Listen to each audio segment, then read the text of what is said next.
What's going on YouTube? Taylor Tokes back here with another video, and today we're going to be talking about why you should never trust budtenders. Okay, that's a little bit of an overstatement. I'm personally a budtender, so I'm hoping you have a little bit of trust with me if you are watching this video. With that being said, there are some amazing budtenders out there. I work with a few of them. Like I said, am a budtender myself. I always try to point people in the right direction. But with that being said, that leads us into the first problem with being a budtender. There are thousands of product SKUs in the store where I work. There is absolutely no chance that I could have tried every single product. There is stuff that I'm a lot more familiar with than other stuff. I'm a pretty heavy smoker, pretty heavy dabber, so when someone wants to talk rosin or flour, I usually know what I'm saying. But when it comes to topicals, there's definitely people on the staff that have a lot more experience than me, so I usually go to them or have them as like a reference just because they're a little bit more educated. They can offer the customer a better explanation or just more information on whatever they're asking about. So at the end of the day, budtenders' jobs are to get the customer what they are looking for or help them find something that fits their needs a little bit better that they didn't know about. There can be incentives for budtenders to push certain products over another. We do get commission on certain things. It varies from company to company, dispensary to dispensary, brand to brand. There's a lot of variance when it comes to commission. So take that with a grain of salt. Don't expect because someone is pushing something on you that they are going to get paid for it. Some people just do like those brands and really respect those brands and want you to try them. So that goes both ways. But if someone is being like overly pushy, that is something to be wary about. Is like, is this person going to make money if I buy said product, or do they have my best intent at heart and they're trying to get me a product that best fits my needs? Another thing to add on to that is checking harvest dates. If your budtender is someone who is very honest about harvest dates, that is always a good sign.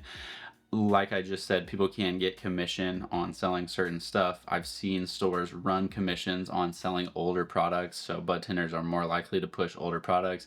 I've been into some dispensaries in the area where I get recommended old product pretty frequently, and I don't really shop there, or if I do, I'm like hounding the budtender, like, what is the harvest date, blah, blah, blah.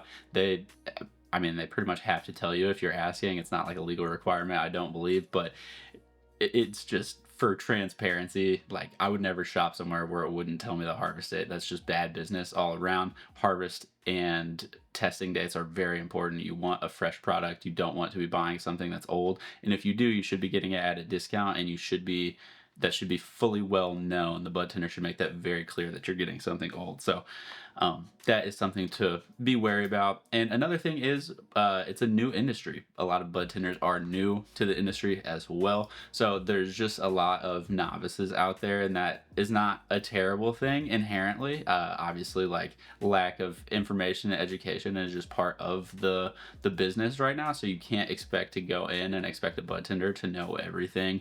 There's definitely budtenders who are more educated than others, but on a base level, most budtenders aren't getting paid a ton of money. It's kind of like a tip reliant job. Most of the time you're making like $14, $15 an hour.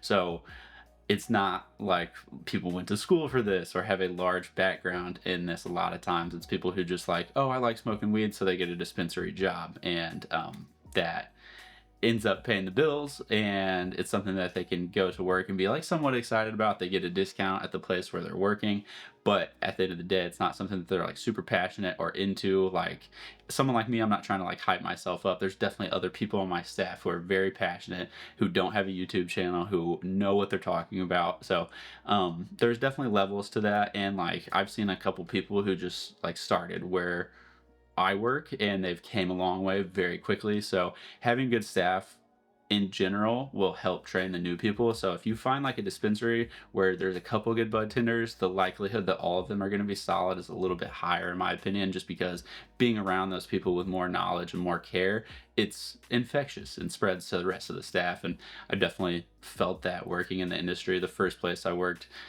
people didn't care as much. Definitely like, not to talk bad about any product or whatever, but like they would get super excited about fire sticks, which are like a mid-budget option, whereas like people where I work now, it's like we talk about rosin, we talk about top shelf flour, and working in the industry, that's kind of what you would expect is the people who are working in it to be very into it. And sometimes they're just not, and that's okay. That's how every industry is. But just know that if you're asking a bud tender, like, what's smoking the best, like, they might not have the best references for you if you're someone who's very passionate about the plant or is someone who like would consider themselves a connoisseur, because a lot of people who work in the industry aren't connoisseurs either. At the end of the day, bud tenders can be a great reference point. They're always worth asking questions to, but don't ever take what they're saying at face value 100%.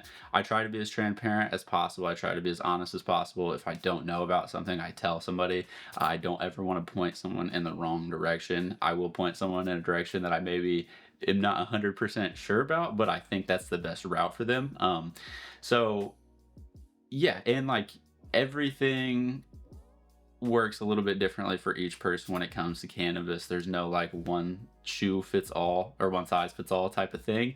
There, it all comes down to personal preference. Definitely like what works with your body. Like some people get really high off eating 1 milligram of edibles. There's people who don't even have the enzyme to be able to break it down, who just don't get high off edibles.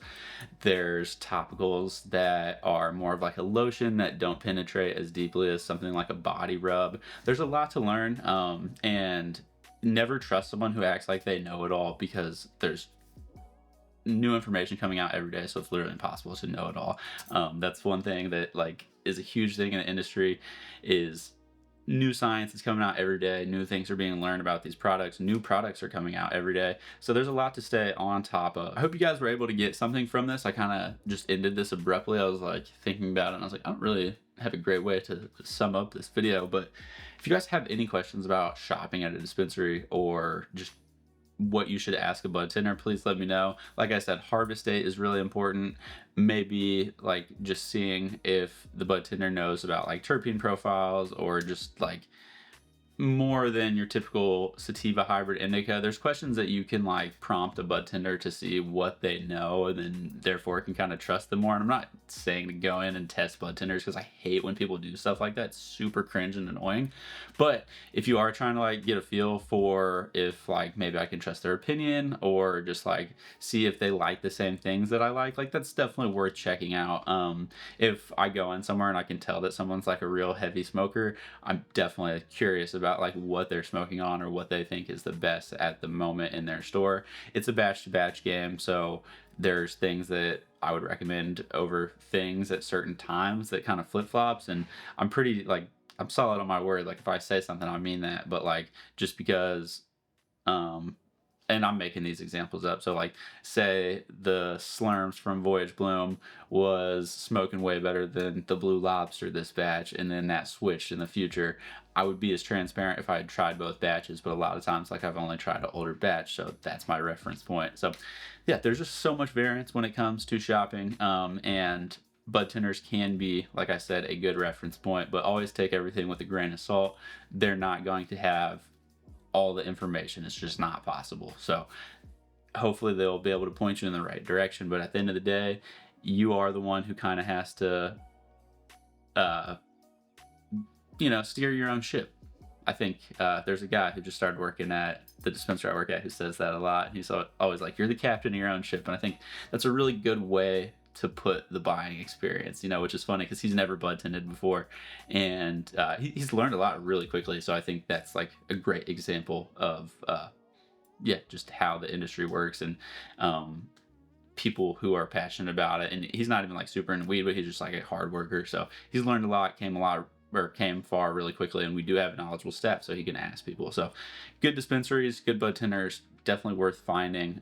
Definitely enhances your buying experience and will save you money and also help you find what works better for you. So it's definitely worth taking the time and effort to find. And I know a lot of people shop on convenience, go to the dispensary that's closest to them, but a lot of times it's worth taking that extra like 5-10 minute drive, especially in Michigan. There's so many of them right there. So a lot of times you can find one that's not too much further of a drive that's going to be a way better experience in your area. So yeah, I think that's going to do it for this video.